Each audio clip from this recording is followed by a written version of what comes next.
En Fase Experimental, con Laura Martínez Maestro y David Ruiz Izuriaga.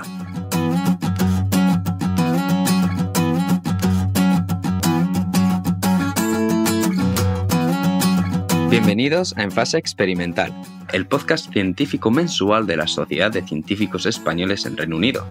Ya sabéis, queridos oyentes, que nos podéis encontrar en iVoox, iTunes, YouTube, Spotify y en la página web de CERU, que os recuerdo que es www.sruk.org.uk.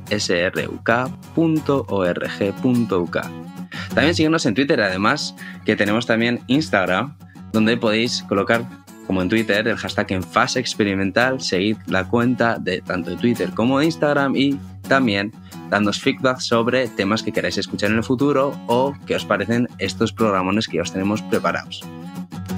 ¿Tú sigues nuestra cuenta de Instagram, Laura, o no? ¿Qué tal estás? Hola, David. Pues claro, es una de las, muchas cuentas que sigo, pero claro que sigo nuestra cuenta para enterarme de cuándo salen nuestros episodios y estar al tanto de todas las novedades de la CERU. Pues hoy estamos grabando uno nuevo. Laura, ¿qué nos espera hoy? Por primera vez, y sin que sirva de precedente, vamos a celebrar el Día de la Mujer en la Ingeniería, ya que vamos a sacar el episodio el día que se celebra esta jornada. Junio sacamos este episodio que os preparamos, como ha dicho mi compañera, para celebrar un día tan especial. ¿Y por qué crees que es un día tan especial, Laura? El Día Internacional de la Mujer en la Ingeniería es un día que busca la concienciación sobre la brecha de género que existe en este área, a la vez que quiere dar más visibilidad a las ingenieras. Y me parece bastante interesante poner el foco en que, cada uno estudiemos lo que más nos guste o lo que mejor se nos dé, pero además teniendo en cuenta que todavía existen desigualdades entre hombres y mujeres en carreras que a veces, o aspectos que a veces parece que no debería, o ya estamos en el siglo XXI y no tendríamos que tener estas diferencias. Puede parecer muy real porque además en nuestros círculos sociales tal vez no conozcamos tantos casos, pero la brecha de género es una realidad y está muy bien que tengamos un programa en el que podamos hablar de ello. Además traemos una invitada de lujo que es la doctora María Pérez Paje, profesora en la Universidad de Manchester y que decidió estudiar Ingeniería Química. Sin embargo, en vez de continuar su carrera por el sector privado, como os digo, es profesora en una de las universidades más prestigiosas en Reino Unido. Y además, como queremos que sea un programa muy especial, tenemos desde el principio a nuestra entrevistada, a María Pérez Paje. Hola, María.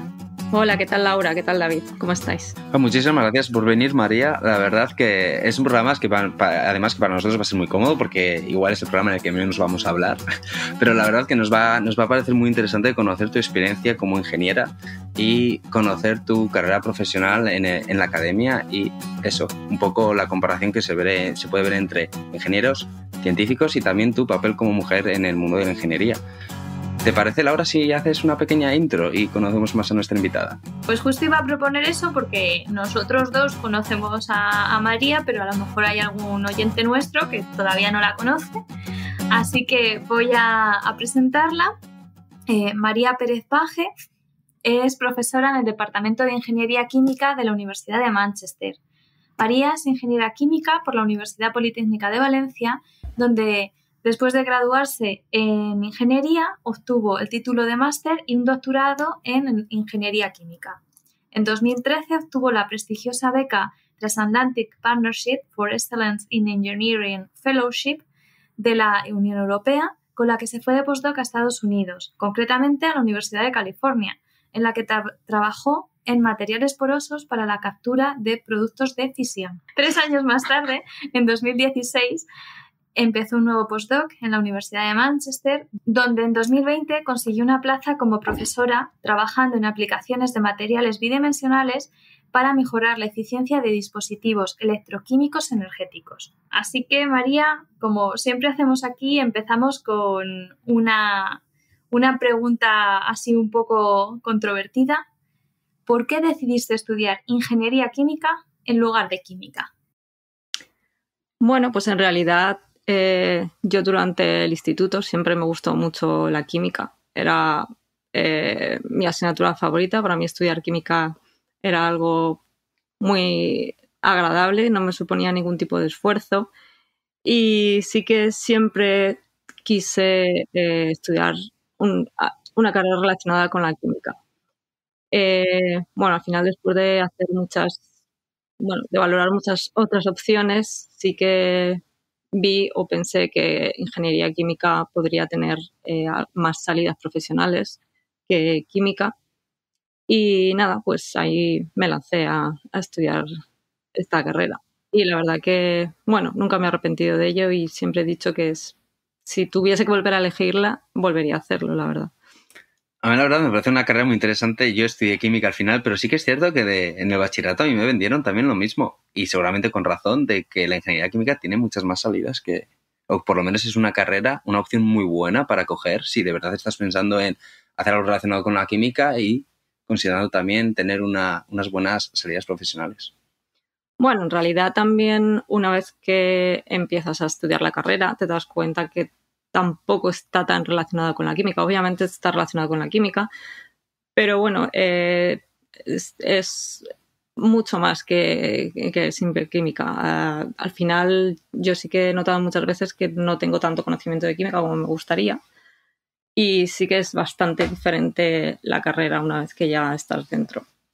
Justo hemos respondido a la segunda pregunta que teníamos, Laura. Yo iba a pedir una pequeña aclaración sobre ello porque aquí tenemos a David, que es químico, y entonces a lo mejor sí que sabe más la diferencia entre química e ingeniería química, pero desde fuera, desde la física, la verdad es que no sé qué diferencias tiene la una y la otra. Claro, la experiencia de María es magnífica porque yo sí que he hecho química, pero no tengo experiencia trabajando en la ingeniería química, pero María, que tiene la experiencia en estudiar una y trabajar en ambas prácticamente, porque sí que haces cosas de química y tal, nos puedes alumbrar un poquito más. Al final la química es la que estudia más las reacciones o desarrollar compuestos químicos a nivel más fundamental, a nivel de estudiar mecanismos de reacción, más escala de laboratorio, cómo funciona una reacción, qué ocurre, qué no ocurre. Y luego la ingeniería química lo que hacemos es coger todas esas reacciones y pasarlas a nivel industrial. Entonces, ¿cómo puedes hacer para que esa reacción química que se ha desarrollado dentro del laboratorio la puedas hacer en una industria en la cual tienes que tener una producción anual de X toneladas por año, con una pureza concreta? Entonces, al final, la ingeniería química es mucho, o sea, se puede definir como, pues eso, un proceso de reacción rodeado de diferentes procesos de separación, ¿no? Entonces, al final siempre va a haber un reactor en el cual tú vas a hacer un producto y luego tienes millones tampoco, pero hay muchas opciones de separación para purificar el producto. Uh-huh. Y lo que hacemos un poco, pues es eso, es el diseñar las condiciones de presión, de temperatura uh-huh. que tienen que darse y sobre todo diseñar pues los materiales, el reactor y demás materiales que tú tienes que crear para que esa reacción ocurra sin ningún tipo de problema de explosión, de corrosión, etcétera, etcétera. Me parece muy curioso que la idea que sale tanto en las investigaciones científicas de ¿y esto para qué sirve? Aquí en la ingeniería se podría extrapolar a ¿y esto cómo lo hacemos? Sí, es como la química se preocupa más de la prueba de concepto, ¿no? Esto se puede hacer, y la ingeniería química sería, venga, esto que se puede hacer, vamos a ver si lo podemos usar no para hacer 2 gramos, sino para hacer 2 millones de gramos, ¿no? Claro, lo tienes que hacer todo a nivel industrial y a nivel escalarlo, ¿no? Que es lo difícil de lo que es un proceso de ingeniería, ¿no? El cómo lo escalas y sobre todo porque también a mí me enseñaron en la carrera desde el minuto 1, definición de ingeniero, aquella persona que es capaz de resolver un problema con ingenio y el menor coste posible. Entonces, eso es algo que se te queda grabado desde el principio y es algo que yo, por ejemplo, en el trabajo, ya como investigadora, siempre al final lo tienes en la cabeza. ¿Y esto cómo? ¿Y para qué? ¿Y cuánto me costaría? Siempre lo vas a ver. O sea, ¿tú crees que esa mentalidad tan arraigada en tu carrera científica te ha ayudado también mucho en la carrera profesional que has dedicado principalmente en la academia? Al final yo hago investigación en ingeniería química, claro. Entonces bueno, pues siempre es algo que cuando lo haces intentas que vaya a tener una aplicación en el futuro y es lo que se busca. Entonces, y a veces es difícil encontrarla, pero siempre el foco que tenemos es que eso realmente en algún momento, aunque no lo veamos hoy por hoy y no sea algo que vaya a ocurrir mañana ni dentro de 2 años, pues ocurra en algún momento y que sea factible aplicarse. Pues moviéndonos un poco más al plano personal, ¿qué te parece, Laura, si miramos un poco en la carrera educativa y de formación que ha tenido nuestra invitada? Sí, porque además se ha movido bastante.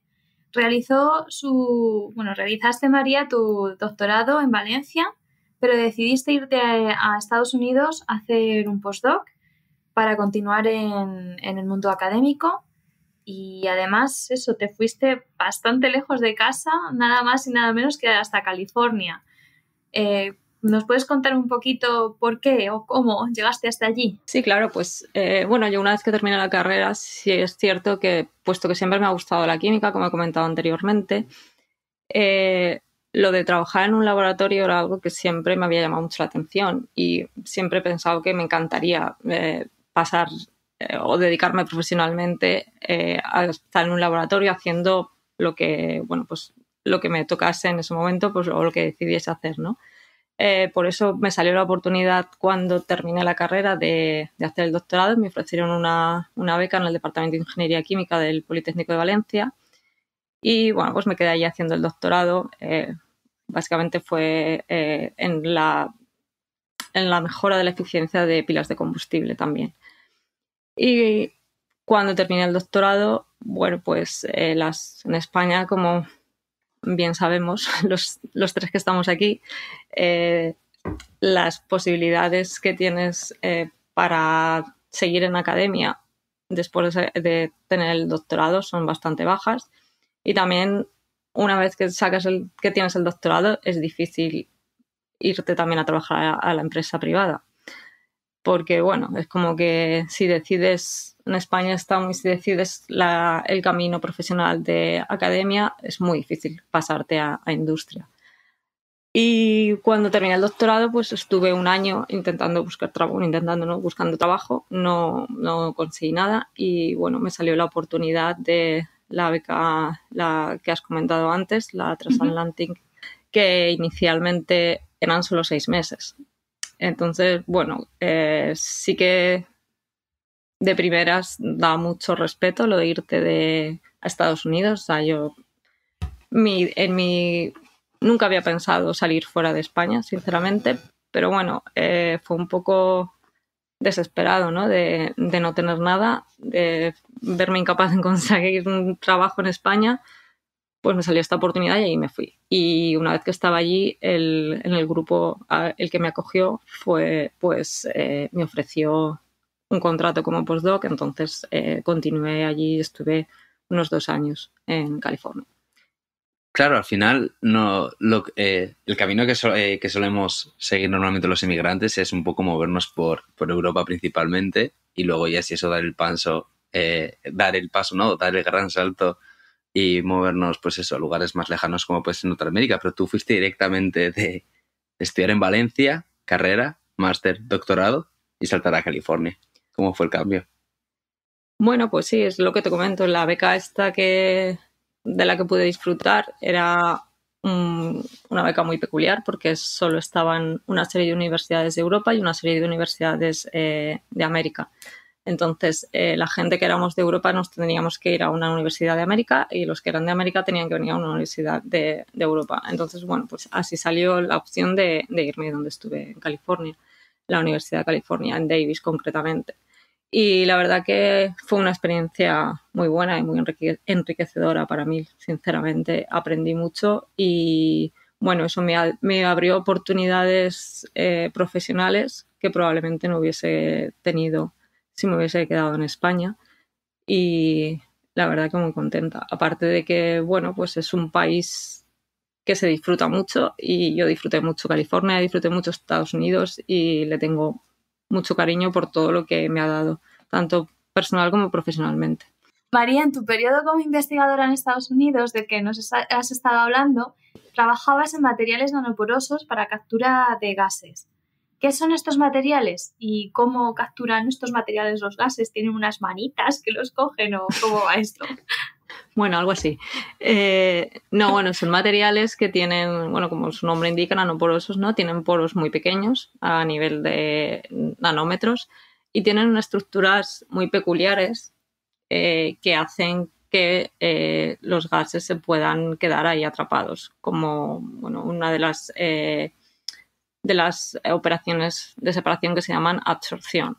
Entonces, a diferentes presiones, los gases, obviamente, depende del gas que quieres capturar y depende del gas que quieres capturar, vas a utilizar un tipo de materiales o vas a utilizar otros.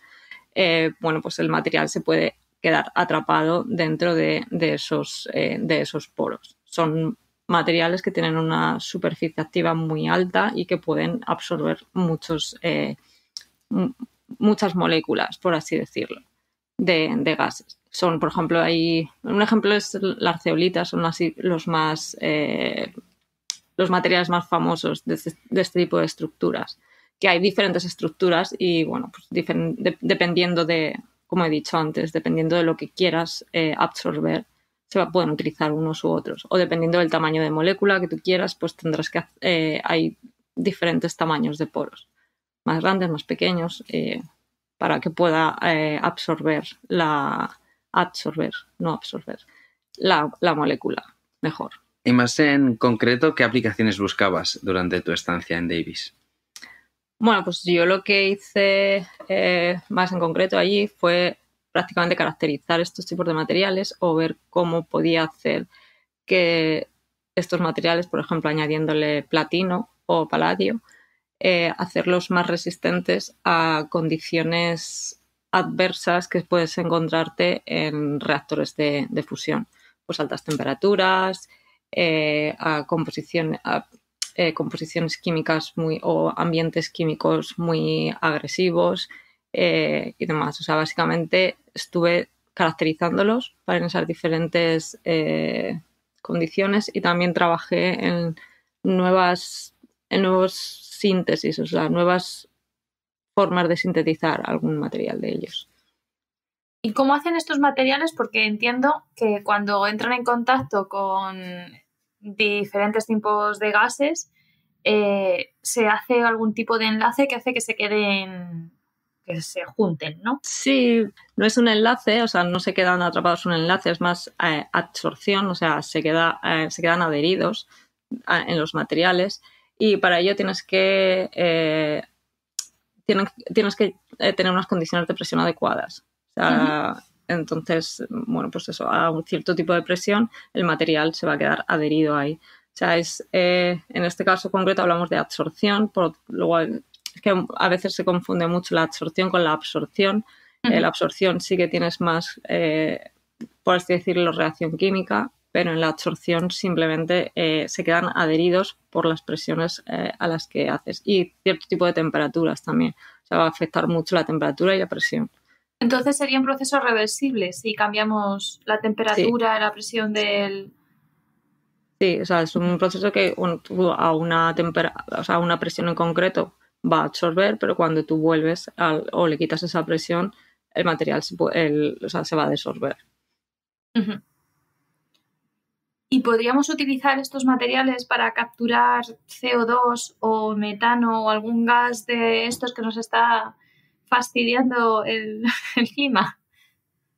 Sí, o sea, yo creo que, o sea, yo no he estado trabajando en concreto con CO2, pero sí que he visto varias publicaciones en las cuales estos materiales se utilizan o se pueden utilizar para absorción de dióxido de carbono. Dependiendo, pues como he comentado antes, pues tienen que ser un diámetro, un poro de, creo que es como 0,7 nanómetros aproximadamente, y unas presiones en concretas, pero sí que se podrían utilizar. Sí que hay estudios y que los utilizan para ello. Y no simplemente a lo mejor como absorbentes sin más, pero a lo mejor son materiales que se pueden introducir dentro de membranas para separación de gases que van a aumentar la eficiencia de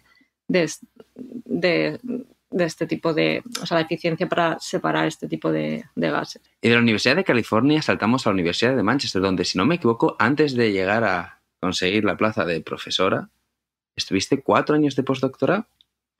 Sí, tienes razón, David. Aquí en Manchester he estado 4 años como postdoc, trabajando en el grupo en el departamento de Ingeniería Química, en el grupo de profesor Stuart Holmes.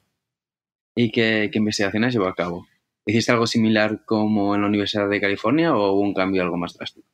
Aquí un poco he vuelto a mis orígenes. Cuando hice el doctorado en Valencia y trabajaba con pilas de combustible, que son dispositivos electroquímicos para producir energía a partir del hidrógeno y del oxígeno o del aire. Entonces, aquí en Manchester volví otra vez a trabajar con pilas de combustible. Algo un poco diferente a lo que hice durante el doctorado, porque aquí sí que en Manchester, en lugar de mirar o de estudiar lo que es el control y cómo afectan los diferentes parámetros al funcionamiento de la pila de combustible, como hice en Valencia, aquí sí que me he metido más en modificar los materiales dentro de la pila de combustible para mejorar su eficiencia. ¿Nos podrías definir un poquito más para la gente que no conocemos tanto el tema de las pilas de combustible, qué son, para qué se están investigando, para qué se usan?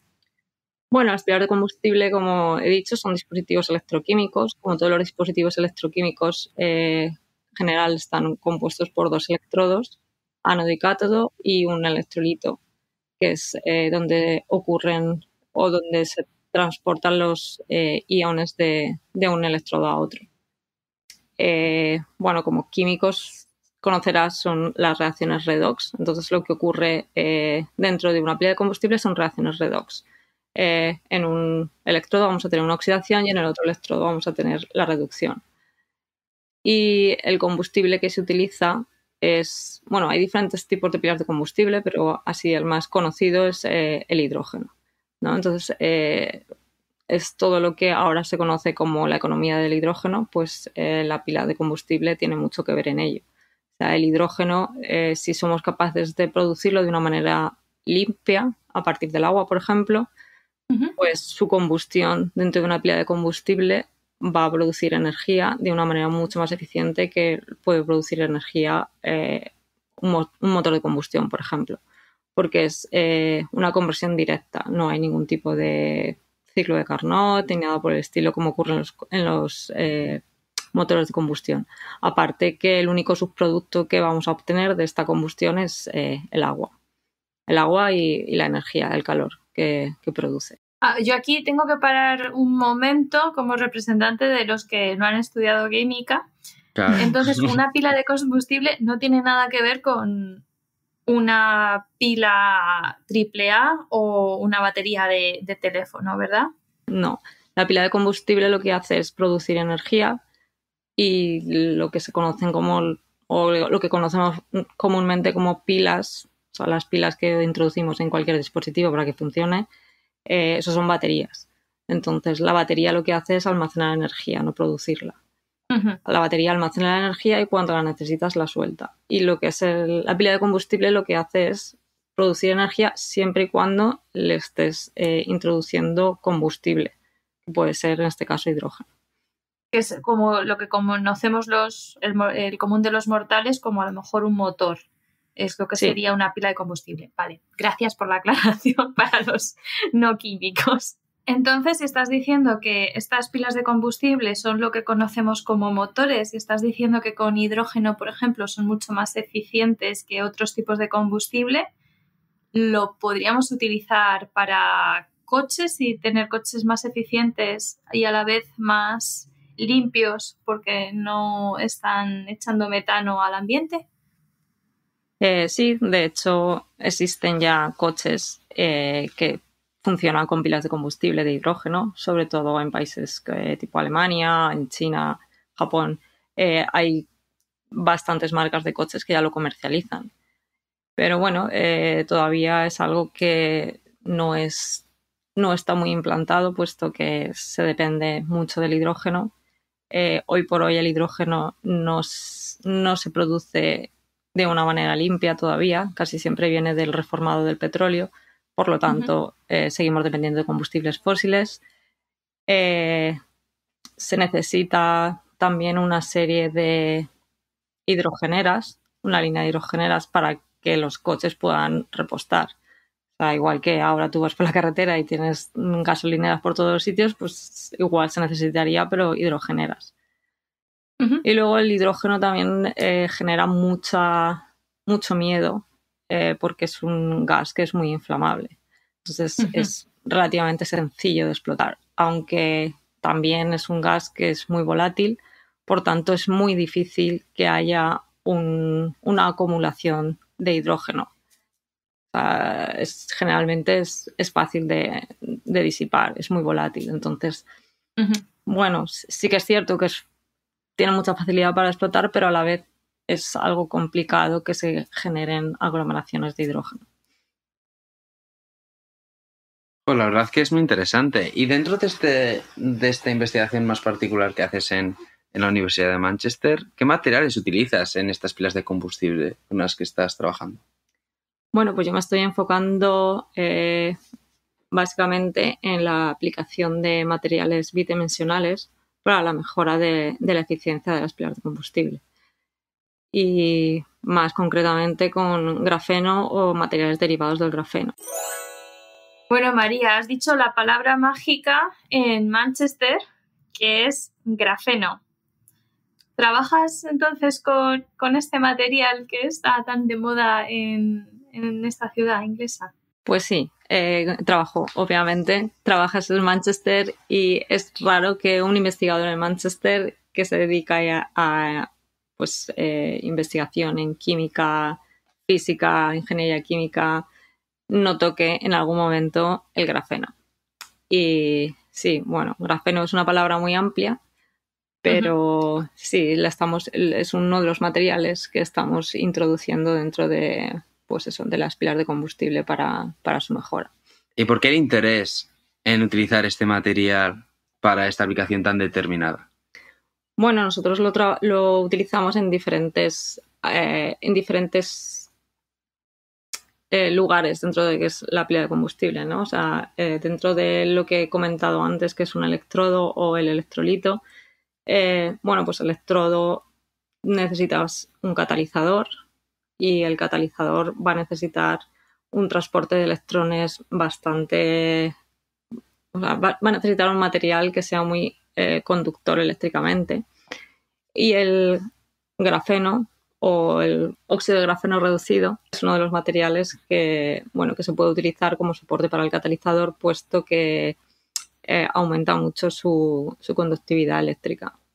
Además, todo lo que he trabajado yo con el grafeno, la propiedad que este material tiene, que podría decir que más he podido corroborar, es que es un material que trabaja mucho como barrera. O sea, es un material barrera, es un material que filtra prácticamente todo. O sea, lo único que puedes pasar a través de este material son los protones, básicamente. O sea, incluso el hidrógeno, que es las moléculas más pequeñas, no van a pasar a través de este material. Por tanto, para nosotros, lo que es el electrolito, que es una membrana, que se utiliza una membrana, que es una membrana protoconductora, que necesitamos que conduzca protones de un lado de un electrodo a otro, pero que solo conduzca protones. O sea, no queremos que parte del hidrógeno se vaya al otro lado, o parte del metanol, si utilizamos metanol como combustible, por ejemplo. Entonces, poner grafeno en la membrana lo que nos asegura es que lo único que va a pasar son protones, y vamos a mejorar mucho la eficiencia en este tipo de dispositivos. Además, como son materiales, o sea, el grafeno, lo que es la monocapa de grafeno, tiene el espesor de un átomo de carbono, o sea, es prácticamente nada, no pone una resistencia significativa dentro de la pila de combustible. ¿Y este es tu trabajo en dispositivos electroquímicos energéticos, ¿no? Utilizáis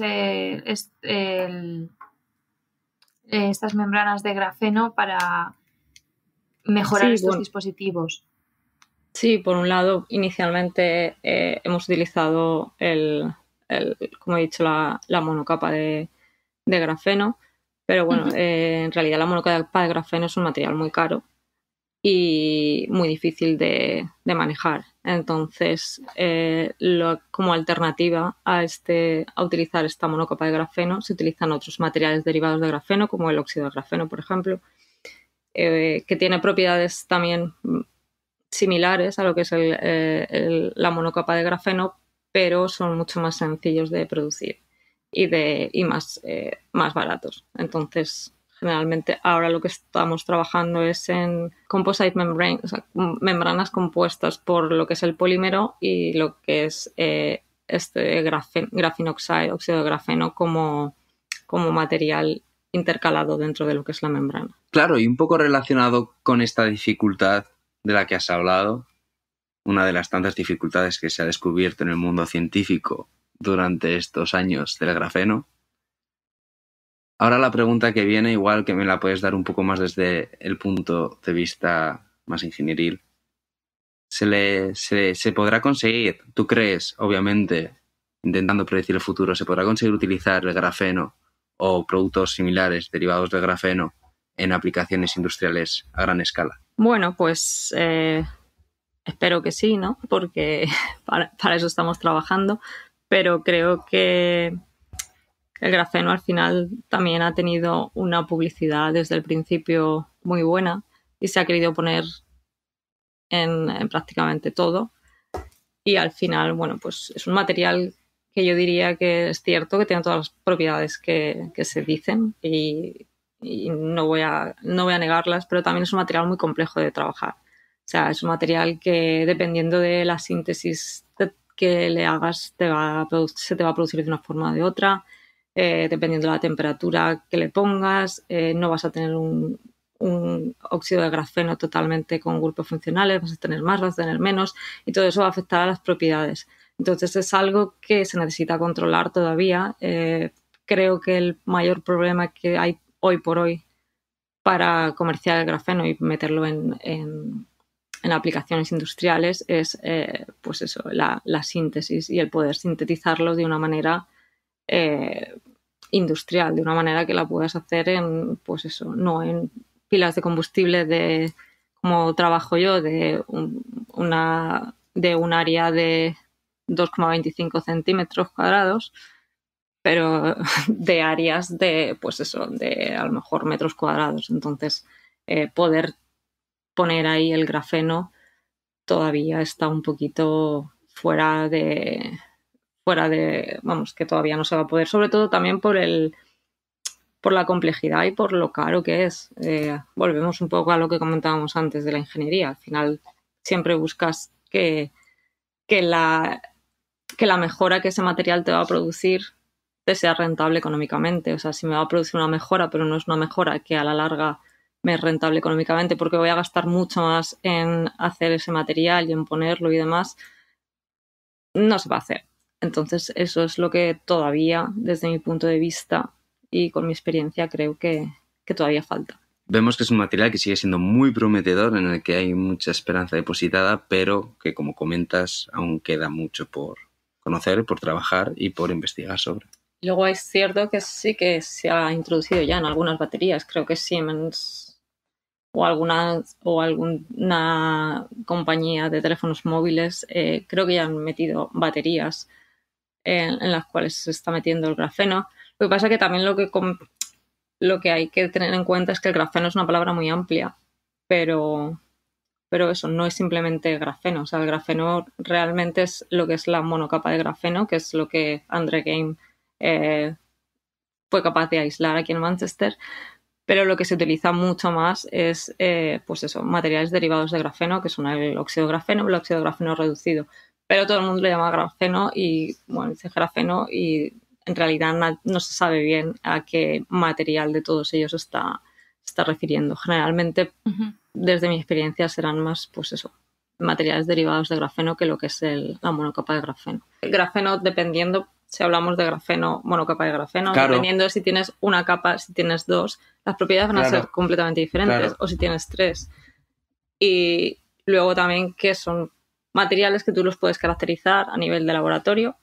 Por ejemplo, para uno de los problemas que hemos tenido nosotros para hacer los catalizadores es que cuando tú los sintetizas el catalizador y lo caracterizas electroquímicamente, pues eso, en el laboratorio tiene una serie de propiedades que dices, bueno, pues sí, vale, funciona, ¿no? Vamos a ponerlo dentro de la pila de combustible. Y cuando lo pones dentro de la pila de combustible, pones tanta cantidad de material que lo que te hace, como he comentado antes, es la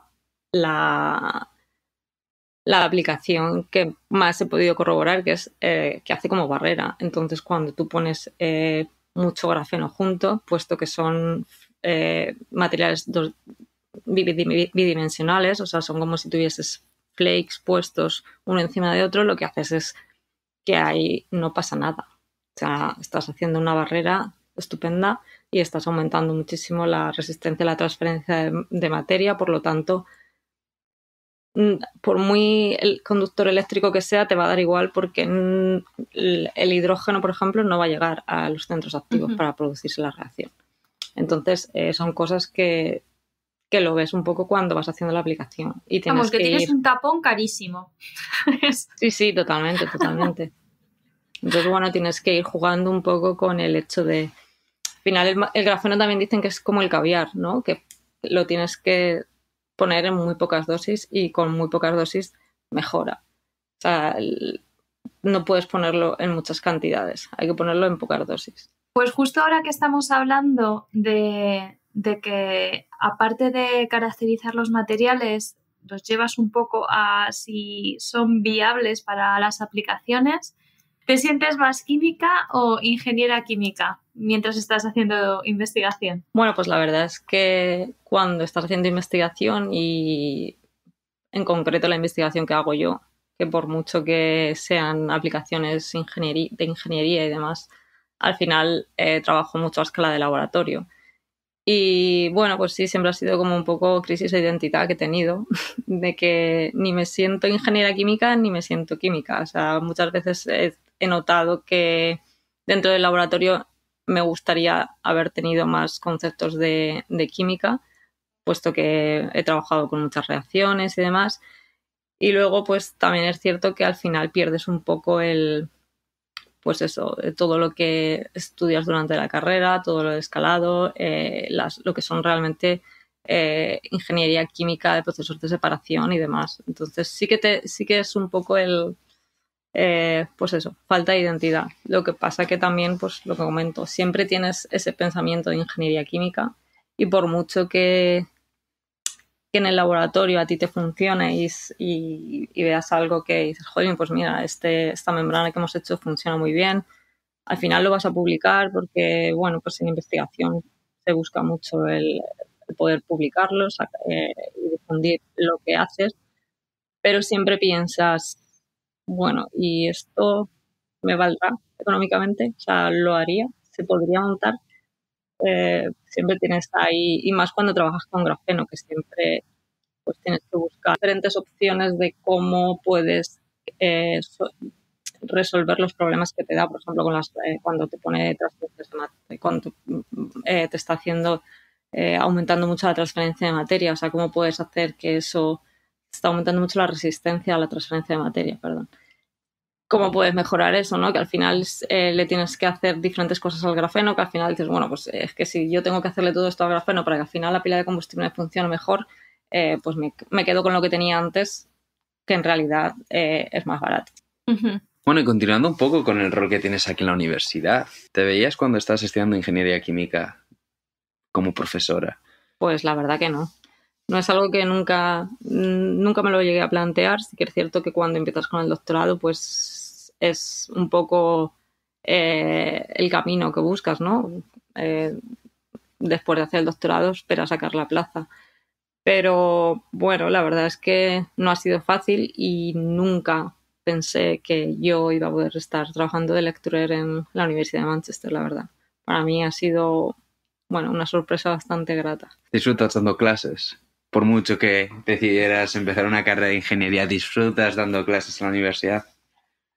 La verdad que sí. He de decir que he tenido la mala suerte o buena suerte, según se mire, de que me ha tocado empezar en el año del COVID, que todo ha sido muy diferente, todo han sido las clases online y un poco siempre te queda pues eso, la pena de con lo que cuesta llegar y con lo que cuesta conseguir esta plaza, pues que no la esté pudiendo disfrutar tanto como hubiese gustado.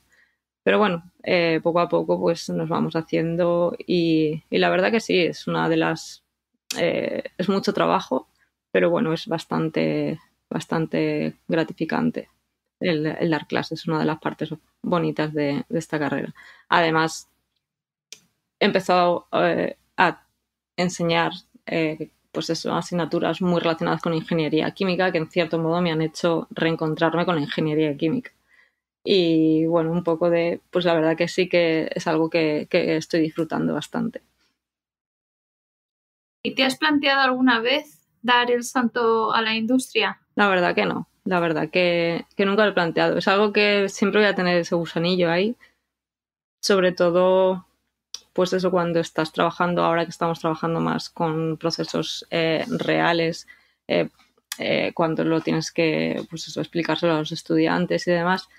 Es algo que sí creo que me hubiese gustado, siempre me va a quedar ahí el gusanillo de qué hubiese pasado o cómo hubiese sido, pero nunca me lo he planteado, la verdad. O sea, de momento he tenido la suerte de poder conseguir la plaza y no es algo que me lo plantee y que me haya planteado antes tampoco. Así que parece que María lo que tiene es una vocación real hacia la investigación y la docencia académica. Tenemos una ingeniera con vocación académica.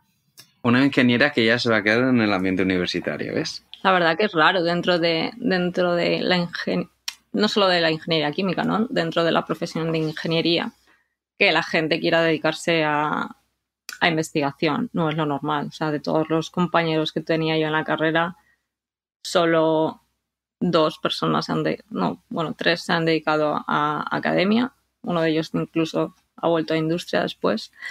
Pero sí, es raro. No es lo normal, porque al final, bueno, como también podéis saber vosotros, la carrera académica no es fácil.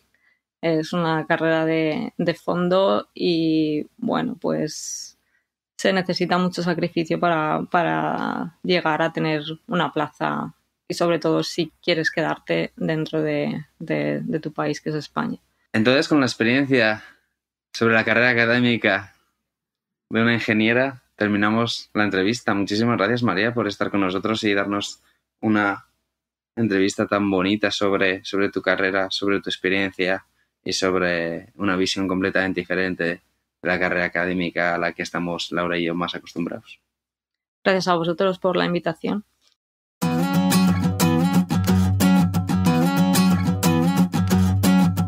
En Fase Experimental, en tu plataforma de podcast favorita y en la web de la Sociedad de Científicos Españoles en el Reino Unido.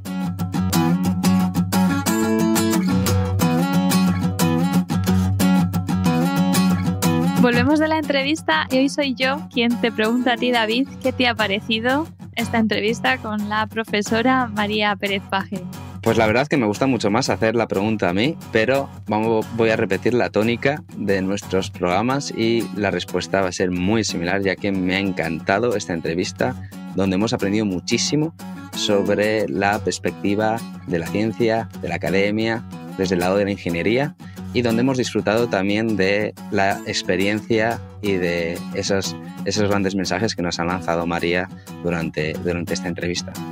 Nos hemos asomado un poquito a lo que ha sido su experiencia como mujer ingeniera y como la idea era hablar un poco sobre el estado de la mujer en la ingeniería en este programa especial para celebrar el día, ¿Qué te parece si damos unos cuantos datos y lanzamos unas preguntas de por qué puede estar pasando esto? Sí, al final la verdad es un día muy bonito en el que celebramos esta función tan importante que tienen las ingenieras en nuestra sociedad, ya que yo creo que es necesario, pues eso, que se tome la conciencia que se tome conciencia de la problemática de la exclusión de las mujeres en la ciencia y tecnología, por cuestión de género en este caso, y que se continúen recuperando pues para la historia de la ciencia aquellas figuras femeninas que han permanecido durante muchísimos años ensombrecidas por los hombres. Históricamente, la ciencia y la tecnología han sido sectores en los que la mujer no abundaba y la concentración del conocimiento estaba en manos masculinas. Esto se debía a factores sociales y de género que han caracterizado la exclusión de la mujer. Sí, por dar algunos datos, por ejemplo, datos que se pueden encontrar en los numerosos estudios y que todos nos dirigen hacia la misma dirección, hacia las mismas ideas. Estudios, por ejemplo, llevados a cabo por diferentes societies, como en este caso voy a utilizar a la Society of Women Engineers. Son datos que nos muestran este gap. Por ejemplo, el 13% de ingenieros o ingenieras son mujeres. Solo el 13% es uno de cada 10 ingenieros son mujeres, y eso es un dato muy bajo, es un dato fuera de que se escapa claramente de las coincidencias. Principalmente sí que hay muchas mujeres que empiezan, sí que hay muchas más mujeres que empiezan carreras en ingeniería, pero por ejemplo también nos dan el dato de que el 32% de ellas se escapan, obviamente no se escapan, pero cambian su formación STEM para dedicarse a otras áreas tras terminar su licenciatura, su grado o su carrera en la ingeniería. ¿Qué te parece, Laura? 32%, una de cada 3. Un dato escandaloso, ¿no? Si habría que compararlo con el dato de varones que, como has dicho, escapan de la ingeniería, ¿no? Que dejan esta carrera para irse a otras áreas.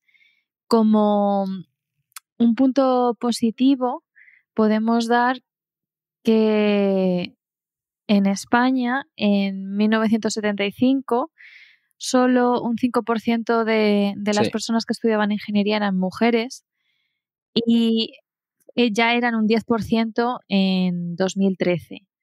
Así que estos son los datos que hemos encontrado que eran de España. Suponemos que globalmente estará pasando algo parecido, que se está incrementando el número de mujeres que estudian ingeniería, pero pues hay que tener en cuenta pues que aumenta muy lentamente. Sí, que además que estos 50 años se han caracterizado por la gran mejora de la situación de las mujeres en la sociedad, gran mejora comparado con los 50 años previos, al 1975, especialmente en nuestro país. Y aún así vemos cómo esa gran mejora no se ve observada tanto en el mundo de la ingeniería, en la que, como tú nos has mostrado, Laura, el cambio aún es muy pequeño. Sí que es cierto que es un cambio mejor, pero aún es muy pequeño. Por continuar un poquito con el análisis de la problemática a nivel mundial, como he comentado antes, solo el 30% de ya un 30% de las ingenieras sale del STEM después de terminar la universidad, y de ese 30% de las mujeres ingenieras que ya no se dedican años después de terminar la universidad en el mundo de la ingeniería, que ya no se dedican, que ya no trabajan en ese mundo, 30% o una tercera parte de ellas sí que da como motivo el clima, aquí lo llaman un poquito más el clima de trabajo como razón principal por el cual lo han dejado. También igual deberíamos también reflexionar si es cierto que hay determinado sexismo y machismo en este mundo, no solo en el de la ingeniería, pero también en el mundo científico, donde también en el mundo académico, donde también podemos ver este gap. Sí, según un estudio de 2009 de la Universidad Politécnica de Madrid, parece ser que el perfil psicológico de las mujeres que deciden estudiar ingeniería es más fuerte que el de los hombres, ya que durante la elección de su carrera científica se enfrentan a más dudas y a más estereotipos que actúan en su contra. Claro. O sea, tienen que tener una vocación bastante más fuerte porque tienen a la sociedad en contra de su elección. Y este puede ser también un motivo por el que, pues, aunque hayas estudiado esta carrera, puede ser que al final decidas Claro. que no es para ti, ¿no? Porque estás constantemente teniendo que reafirmarte sobre algo que Claro, tus sí, compañeros muchas no tienen que veces hacer. nos centramos simplemente en las mujeres que se dedican finalmente a estudiar la carrera de ingeniería y nos olvidamos de qué pasa después de que estén en la carrera de ingeniería. Nos olvidamos también de analizar los datos que demuestran cómo muchas mujeres, pese a que han conseguido estudiar y terminar esa carrera científica en un ambiente completamente, en un ambiente donde predominan los hombres, pese a que lo han conseguido, luego muchas de ellas deciden que no es un ambiente en el que quieran dedicar sus esfuerzos y su carrera profesional. Pues sobre esto tengo una pequeña anécdota sobre una de mis amigas que es ingeniera y cuando estábamos estudiando la carrera, pues nos contaba que cuando salían por la noche en plan así un poco de ligoteo, ella mentía sobre qué carrera estaba estudiando porque cuando decía la verdad tenía la sensación de que intimidaba a los chicos y ya no se sentían interesados por ella porque alguno le dijo alguna vez, uy, qué lista, demasiado lista para mí, por ser por ser estudiante de ingeniería. Entonces, pues mentía sobre qué carrera estaba estudiando y a mí siempre me pareció muy triste, no que ella lo tuviera que hacer, sino que la gente se pudiera sentir intimidada por ese hecho, porque una chica no se siente intimidada porque un chico Claro, sea muy inteligente. además que Frágil se puede ego encontrar, en masculino. el caso de los hombres, se puede encontrar como incluso algo atractivo que un chico sea inteligente y que se dedique a hacer una carrera tan complicada como la ingeniería, pero en el caso de las mujeres parece ser que aún nos queda mucho por hacer. Es que es muy triste, es muy triste. Esta anécdota que me cuentas, además, seguramente no sea un caso excepcional y es demasiado triste, la verdad. Estos prejuicios, además, no solo los encontramos en la juventud, una juventud que debería demostrar muchísimos más valores en este tema que en nuestros antepasados, pero también en estos últimos, en los padres y madres, que aunque ya no tienen tantos prejuicios a la hora de que sus hijas estudien una carrera relacionada con la ciencia y la tecnología, aún encontramos algunos escollos en estos temas en los que los padres pues no sonrían tanto cuando igual su hija decide que quiere ser ingeniera, ya que principalmente también igual por miedo de que ellos mismos saben que es un mundo predominantemente masculino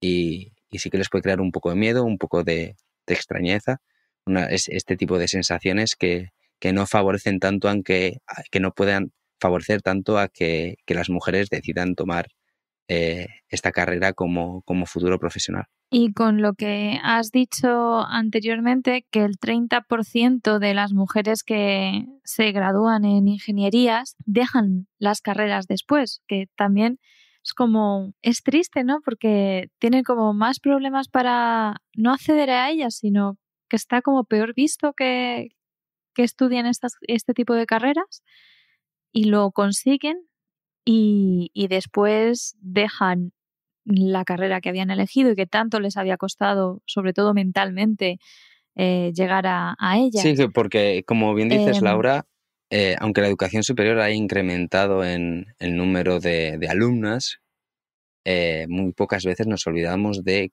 qué viene después de la educación superior, principalmente porque los estudios obviamente son más sencillos de realizar, la estadística es mucho más sencilla de realizar en los ámbitos universitarios donde las matriculaciones están claras, donde hay X número de chicos, X número de chicas, pero sin embargo el seguimiento de qué pasa después con estas ingenieras es mucho más complicado. Sin embargo, hay estudios y nos muestran cómo la vida laboral de estas mujeres tiene muchísimos más impedimentos, nos muestran con números cómo hay muchísimos más impedimentos que la de un hombre con la misma capacitación. Impedimentos que ya no solo veremos obviamente en las mujeres ingenieras, pero también en las mujeres científicas, pues como tú, Laura. No, sí, uno de los datos que tenemos aquí de la Society of Women Engineers de 2019 nos cuenta que por cada euro que gana un ingeniero, una ingeniera gana 90 céntimos. Así que estás pagando peor el mismo conocimiento, tan solo por una Claro. cuestión de género. O sea, es discriminación en el lugar de trabajo, que también puede ser una de las razones por las que las mujeres dejen este área, porque si muchas veces hay campos que pues, son más agresivos y en los que estás menos cómodo, y si encima te están evaluando, no evaluando, sino sí, ¿no? Evaluando peor, pues puede ser una razón para dejarlo. Otras ocupaciones más encaradas en la vida personal, ocupaciones que se tendrían que repartir equitativamente entre los hombres y las mujeres, pero que por desgracia aún estamos muy lejos en esta equidad. Estoy hablando, como habréis adivinado, de la maternidad, el cuidado de los niños, el cuidado de personas mayores, que obviamente puede afectarles a las mujeres en un futuro, ya que por desgracia aún no se ha conseguido la equidad tan justa y tan deseada en nuestra sociedad. Sin embargo, con una buena conciliación entre la vida personal y laboral, el apoyo de las parejas, conseguir esta equidad, como comento, seguramente puedan salir exitosas. La conciliación entre lo personal y lo laboral no tiene que estar solo por parte de ellas, solo por parte de las mujeres científicas, por parte de las mujeres ingenieras, sino también de su pareja, como comento, y en el entorno personal y profesional, bueno, en este caso en el entorno profesional, en las compañías en las que estén trabajando, en el ambiente universitario, sean flexibles y puedan entender y ayudar a la mujer, en este caso ingeniera, para que no se sienta frustrada y acabe abandonando el puesto de trabajo. Esto que comentas, David, es muy importante y vuelve a algo que llevamos hablando pues toda la temporada, que es educación, Claro. educación, es cambiar el paradigma cultural, ¿no? de nuestra sociedad, que pues como dices, que hasta ahora pues está más centrado en que sea la mujer la que da los cuidados. Si bien es cierto que en los últimos años, las nuevas generaciones, pues ya tenemos una más paridad en el reparto de tareas domésticas y cuidado de los hijos. Pero es verdad pues, que en la generación de nuestros padres, y no hablemos de la de nuestros abuelos, pues eran las mujeres las que se encargaban de este cuidado de los hijos, cuidado de mayores. Así que es un cambio que es cultural, y todos los cambios culturales pues, son más lentos de lo que a lo mejor nos gustaría, pero estamos en el camino adecuado para hacerlo. También apuntabas que tiene que ser algo que un peso compartido entre la pareja de la mujer. Leí un estudio en el que tras tener el primer hijo, el nivel económico que tenían las mujeres bajaba, y bajaba más en aquellas cuya pareja era un hombre que en aquellas en que la pareja era otra mujer. Porque en el caso de dos mujeres compartían más los cuidados que cuando eran hombre-mujer. Así que, bueno, pues como me dijo a mí una vez una investigadora de Manchester precisamente, Claro. había que elegir muy bien a tu pareja. La verdad que es fundamental tener una persona, tener una persona en la que puedas confiar y en la que equitativamente se puedan repartir todas estas tareas como tiene que ser. Vaya, tampoco se está pidiendo nada paranormal, sino se está pidiendo simplemente equidad en tareas tan importantes para que la mujer pueda ser exitosa también en su carrera profesional, de la misma manera que se espera que el hombre lo sea. Y es un cambio cultural, la verdad, que por hacer un pequeño flashback, Laura, es un cambio cultural que se tiene que empezar, como tú bien has dicho, en la educación, y en la educación ya en edades muy tempranas. Nos olvidamos también a veces cuando analizamos estos problemas ya en la vida profesional de mirar al pasado y centrarnos en la educación primaria y secundaria, que tienen un papel crucial para el futuro de estas mujeres, ya que pese que en Occidente ya las niñas tienen las mismas posibilidades de acceso a la educación primaria y secundaria que los niños, sí que es cierto que hay lugares en el mundo donde estas niñas todavía no pueden acceder a esa educación, privándolas ya directamente de la necesidad del saber, impidiendo que sean libres y puedan alcanzar metas como la de ser ingenieras en el futuro. Sin embargo, yo también quiero apuntar a que hay ciertos modelos educativos que a lo mejor ponen trabas Claro. a la igualdad y a la diversidad. Y estoy hablando de los modelos educativos segregativos, en los que a lo mejor los niños no están acostumbrados a tener niñas alrededor y las niñas tampoco están acostumbradas a tener niños alrededor. Entonces, cuando llegan a la universidad, que ya no son niños, ya son adultos, no están acostumbrados y no se sienten cómodos tratando con personas diferentes a ellos.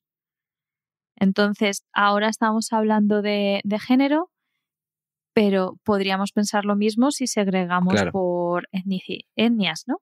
Entonces, podríamos tener un problema similar que, de hecho, lo hemos tenido históricamente por segregar por etnias. Así que puede ser también una manera de, si tienes actividades con gente diversa a ti, luego vas a sentirte más cómoda con esas personas y puede que tengas menos prejuicios hacia Sin duda, la personas inclusión y la diversidad, diferentes. como bien dices, Laura, tienen que empezar también en educaciones tan tempranas, tienen que empezar también desde la educación primaria y secundaria, y por desgracia hay modelos educativos, principalmente o igual exclusivamente en la educación que ya no es pública, sino puede ser más concertada o privada, donde sí que por desgracia se segrega por sexo y por ello puede haber dificultades, puede haber mayores prejuicios debido a que no se ha compartido tanto tiempo, pues eso, no han compartido tanto tiempo, no han crecido juntos, no han sido educados juntos los niños y las niñas en estos colegios. Entonces yo quiero romper una lanza hacia los programas de mentorazgo, en los cuales tienes a una persona con más experiencia que tú en aquello para lo que quieras que te ayuden. Ya suelen ser programas profesionales y te ayudan a navegar por unos problemas que más o menos van a ser similares a los que ellos han pasado y en los que tienen experiencia. En esto, pues ya que somos de CERU, pues vamos a hablar del programa de mentorazgo de CERU, en los que te unen a un mentor, a un mentoreado, y esta relación pues puede durar años. Yo, por ejemplo, tengo una mentora. Hola. Un saludo para ti. Y me está ayudando un montón, me ayudó un montón en cómo preparar las solicitudes de lecturer, de ayudante doctor, también en cómo relacionarme con mis jefes, mis antiguos jefes, en qué tipo de becas pedir, qué cosas esperar de los puestos de trabajo. Y bueno, pues estos programas hay muchas universidades en Reino Unido que las tienen. Hay universidades en España que también las tienen. Por ejemplo, en la Universidad Complutense hay un programa de mentores entre estudiantes de últimos cursos que hacen de mentor a estudiantes de pues más jóvenes.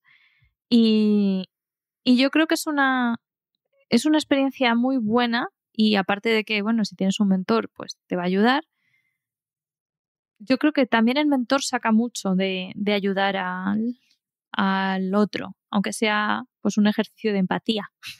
Claro, y no, un ejercicio de reflexión también.